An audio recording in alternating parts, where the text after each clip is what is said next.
Hey guys, it's me again. Back at it again with another exciting video of Lean to Life. Now, today I'll be showing you how to create a fire with flint and steel. Here's my tinder box. That's what, sorry, I need it in frame. Here's my tinder box. It's where you keep all your flint, your steel, your char cloth, which I'll tell you what it is in a second, and all your tinder. So, here's my little flint striker. I got it, and it's handmade out of an old file. Now it's important. What it is it's a piece of high carbon steel that has it's smooth. And then you need your piece of flint, because when you strike it, the piece of flint takes off a super small piece of steel and makes it so hot. The friction makes it so hot that it turns into a spark, which hopefully lands on a piece of char cloth, which is just cloth that's been charred in a tin that has a small hole for air to get out. Burns amazingly, or it keeps an ember amazingly. It doesn't really burn very well. So to strike, you just hold your flint. Well, this is how I do it anyway. And you take your striker and hit the flint, and you just want to skim it. So.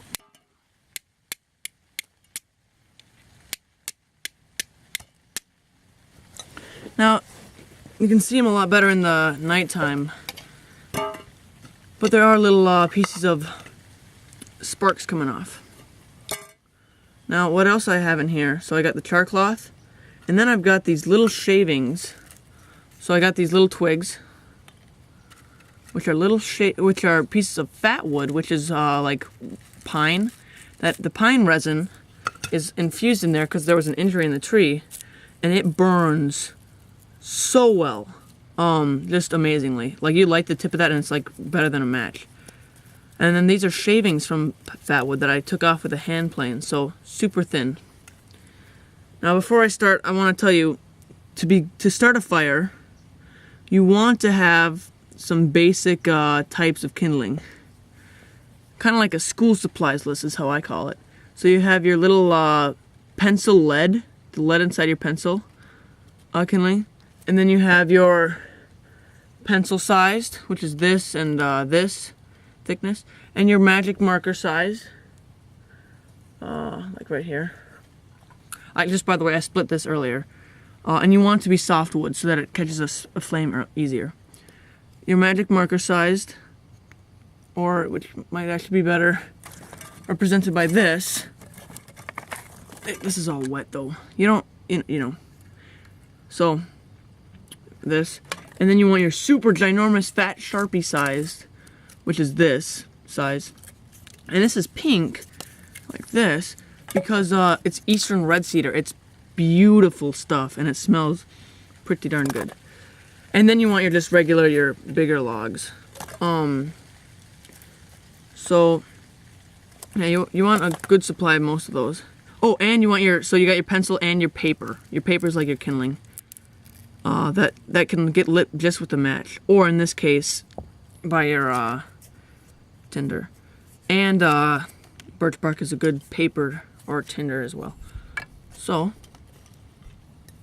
without further ado, I'll show you how it's done. This is super wet. This ash from our fire pit, which needs cleaning out. So I've got these fire dogs, is what they're called. I'd want to have like larger ones, but I'm just using this because I have so much of it right now on the ground to keep the flame away from the wetness of the ground. And now I usually I would place it right here, but it would block your view. So when I'm starting a flint and steel fire anyway, I put this on one side so it forms like a little shelf, and later I lay stuff across, like my pencil lead size. And then I put another one after I got a little bit of a flame going, and I make a log cabin. You'll see. So now this is pretty difficult to do in this position, so you're just gonna have to bear with me. I hope it's not unbearable. So I like to hold my char cloth I like to fold it and kind of wrap it around so it's both on the top and the bottom. This is the finicky part, and I haven't mastered this yet. I'm okay at it, but I've got a lot to learn still. Now it's good if I can do it up here. Let's see if you're in frame up there actually. Give me 1 second. No, I can't really do it up there, can I? Oh well. So, I'll do it like this.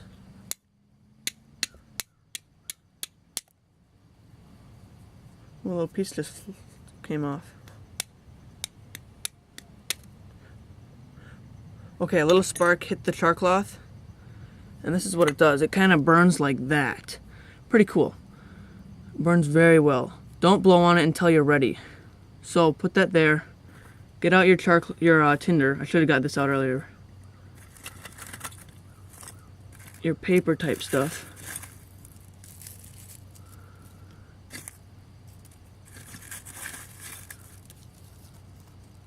Put that on there. I like to wrap it around actually. It's already smoking. This fat wood shaving is so volatile. It's amazing. So pile some of that around it. Put some of your, make a little mound. I can't get it to wrap. Here we go. Now I like to put this right here. And I would put it on that side, but I can't for you guys. Put a couple extra. Now I take one fat wood shaving so that if there is a flame, it'll catch. And then I take some of my other kindling that I've split earlier, my very thin stuff. My pencils and magic markers. If you've got fat wood, you don't really need the pencil lead, but, well, as a general principle, you kind of do. So I'll put that all in there. And I'll take some of my birch bark. Now you want your kindling to be bone dry, and mine's not completely bone dry, but it's what I have. And you can get it, if it's raining, you can get it by splitting logs open. So you want to blow on that.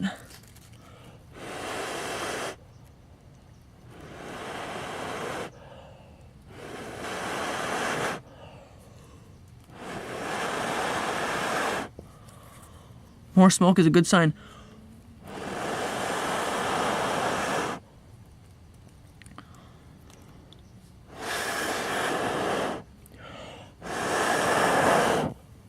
Flame, all right. You want it to be able to have air. That's very important. So you don't want to smother it. Just feed the sticks to it. You want air pockets so that it can eat the air. Oops. Perfecto. All right. So now we've got a little bit of a fire going.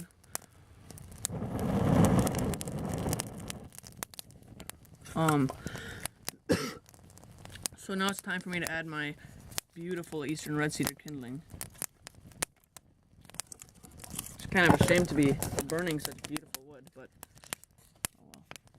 Oh, and if you want, you can actually, this helps if you don't have such great tinder, you can actually shave your kindling and make feather sticks. That burns pretty good. Gives it more surface area to catch on.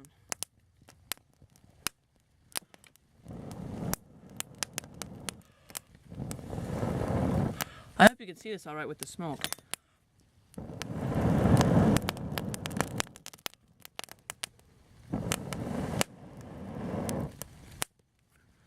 All right.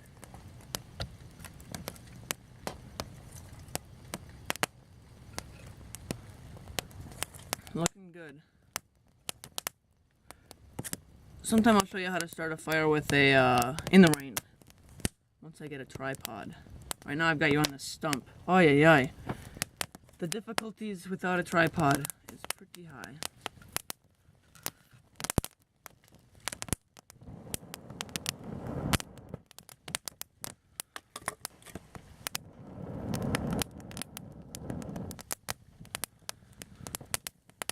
But there are greater sorrows in life than not having a tripod, so I can't really complain.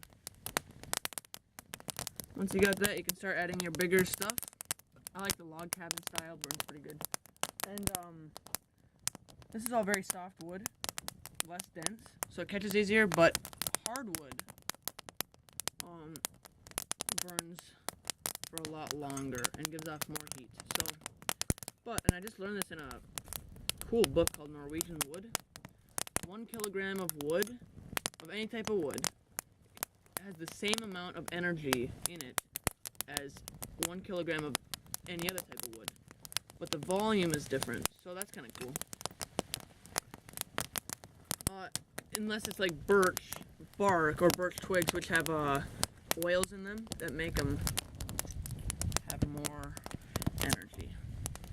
So now you guys know how to do this. I'm gonna move the camera so it doesn't melt. That'd be pretty tragic. But pretty nice fire. I'm gonna keep this going. I'm gonna go work on my lean-to for a few whiles. How about that? So I'll see you guys on the next video. If you'd like to, you can click that subscribe button, or you can leave a comment below or like. Do any of those things. I hope you learned something. If you have a suggestion for a future video, go right ahead and put it in the comments below. Thank you guys so much for watching, and I'll see you later.